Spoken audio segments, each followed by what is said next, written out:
pero muy buenas noches, porque a pesar de los pesares, la vida es bella.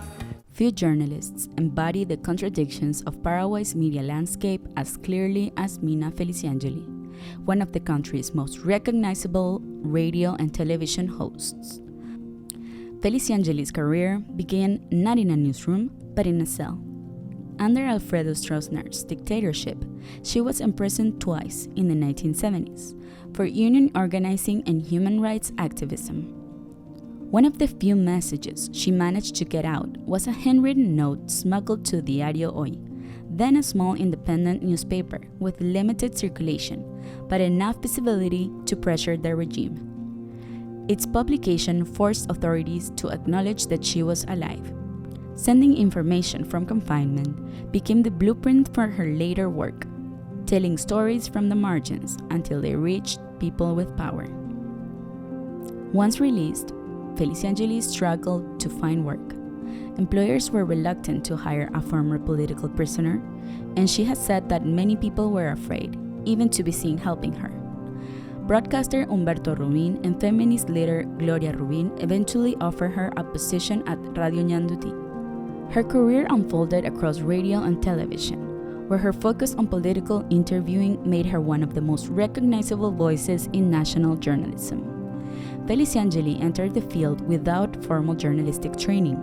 Her education came from activism, radio work, and the mentorship she received at Radio Ñanduti. By the 1980s and 1990s, Feliciangeli had become a familiar presence on Paraguayan radio and television.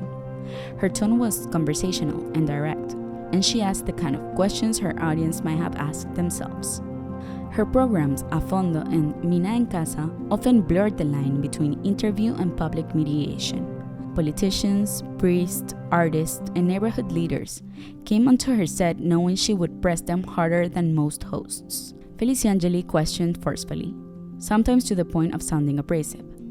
But she did it without hostility, giving guests time to answer and rarely interrupting. The balance was deliberate.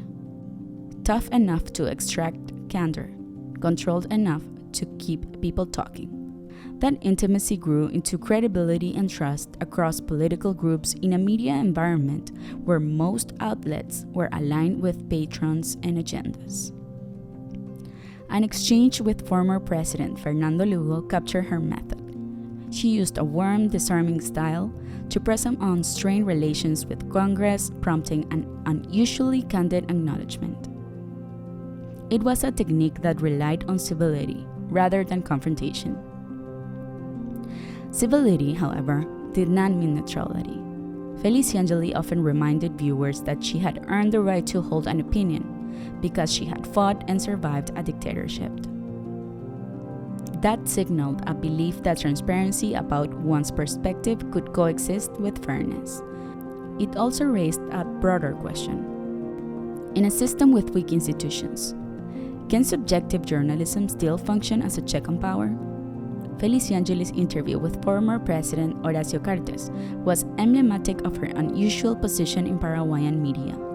Cartes granted her a private conversation at his residence, a level of access few journalists received. The encounter highlighted how personal access could amplify her influence while also revealing the absence of structural safeguards around journalistic independence. Over the course of her career, she interviewed every president elected since their return to democracy, as well as each administration's cabinet members, international figures including Cuba's Fidel Castro and Venezuela's Hugo Chavez.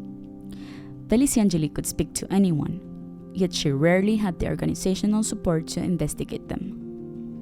Reporters Without Borders ranks the country 84th out of 180 in its 2025 Press Freedom Index, citing political polarization and concentrated media ownership as structural barriers to independence.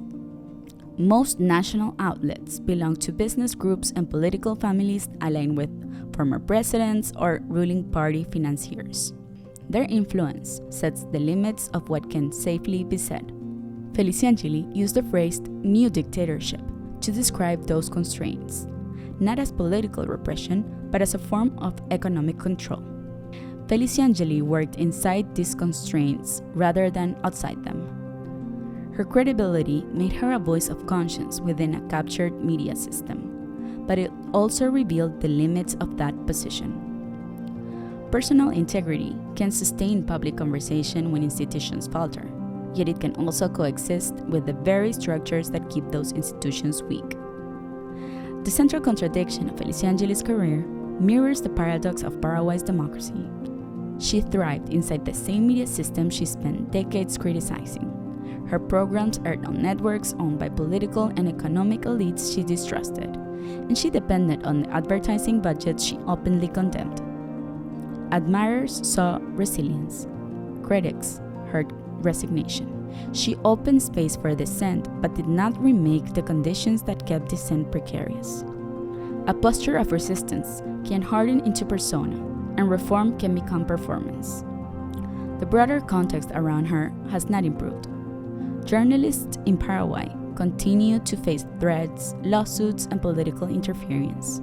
Reporters Without Borders documents persistent violence and impunity.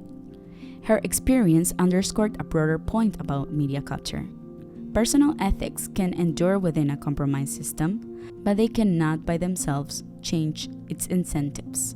Feliciangeli did not rewrite the rules, but she refused to obey them. Her career never proved that one journalist could fix a system designated to absorb criticism and outlast reform. It proved something else, that persistent, when anchored in principle, can survive even within a captured media structure. That quiet, public, unbroken defiance remains one of the clearest definitions of journalism in Paraguay's fragile democracy.